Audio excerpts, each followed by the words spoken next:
So today's video is going to be a little bit different from my weekly picks. Today I'm going to go over the San Francisco 49ers and their 3-0 start.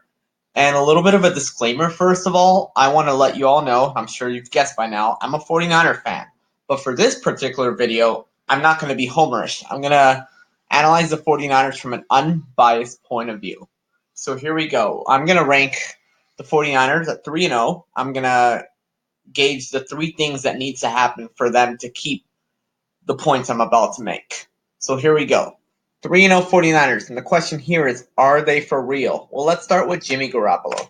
Jimmy Garoppolo, PFF has named him a top 10 quarterback after 3 weeks. But I'm a little worried about Garoppolo. Week 1, he did not have a good week at all. He struggled against Tampa Bay. Week 2, he came out strong and did an amazing job against the Cincinnati Bengals, taking them apart. Week 3, he had a couple of his passes tipped. I understand that. Interceptions happen, but he needs to be very careful with the turnovers. The defense bailed him out, but at the end of the day, Garoppolo made that game-winning touchdown pass. And yeah, Garoppolo needs to be more consistent if the 49ers are to have a chance. So in order for the 49ers to do well this year, they need to not just have their defense keep balling out. They need to have Jimmy Garoppolo play well. And I don't mean just be cautious. We need him to be the quarterback that we traded up for. The 49ers need him to be the quarterback that they essentially signed to a mega deal. They didn't sign him to a game manager deal. They signed him to an elite quarterback type of deal. So the Niners need him to consistently be that quarterback. And right now, Football Outsiders have him ranked 10th. He's 8th in adjusted net yards per attempt. But Jimmy Garoppolo needs to kind of be a little bit better when it comes to connecting with his passes. He needs to find ways to evade pressure, and he needs to not turn over the ball. So we're going to see what happens when he comes out of the break next week against the Cleveland Browns. But Jimmy Garoppolo is one of my 3 keys to the 49ers staying consistent and showing that they're for real. Number 2, give it a second. Number 2 is Dante Pettis. Now everybody has been wondering, where is Dante Pettis? Why is he not making plays? Well, Dante Pettis had a touchdown catch from Jimmy Garoppolo that won the game against the Steelers. But other than that, he's been MIA. So the question now is Dante Pettis, is he for real, or is Dante Pettis going to have a down year?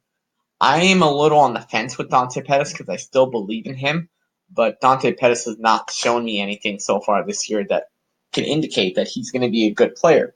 His teammate Deebo Samuel has actually had a larger showing of, something showing that he's talented. I mean, they're both talented receivers, don't get me wrong. But right now, Deebo Samuel is the better receiver based on how he's playing. But the point of this is that someone other than George Kittle needs to catch passes from Jimmy Garoppolo. And it can't just be running backs either. So one of these two guys have to step up.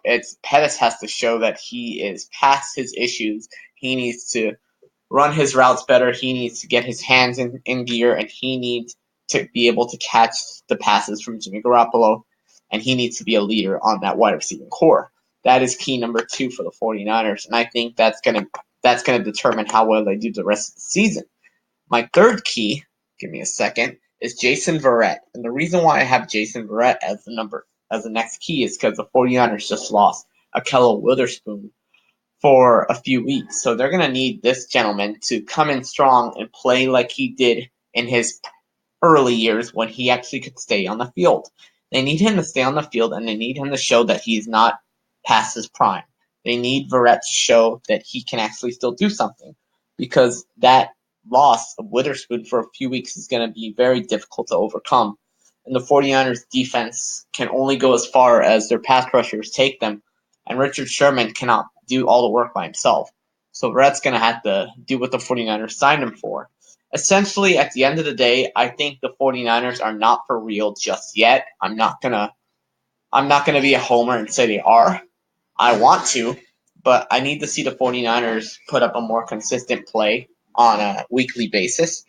I need to see them go into their next game and beat the Browns soundly, and I need to see them compete with the LA Rams for myself to become a true believer. But otherwise, I think the 49ers have great potential. A 3-0 start. I think they can make the playoffs. They just have to keep playing their game. Their offense has to improve. What do you think? Do you think the San Francisco 49ers are for real? Let me know in the comments. Like, share, and subscribe. Thank you.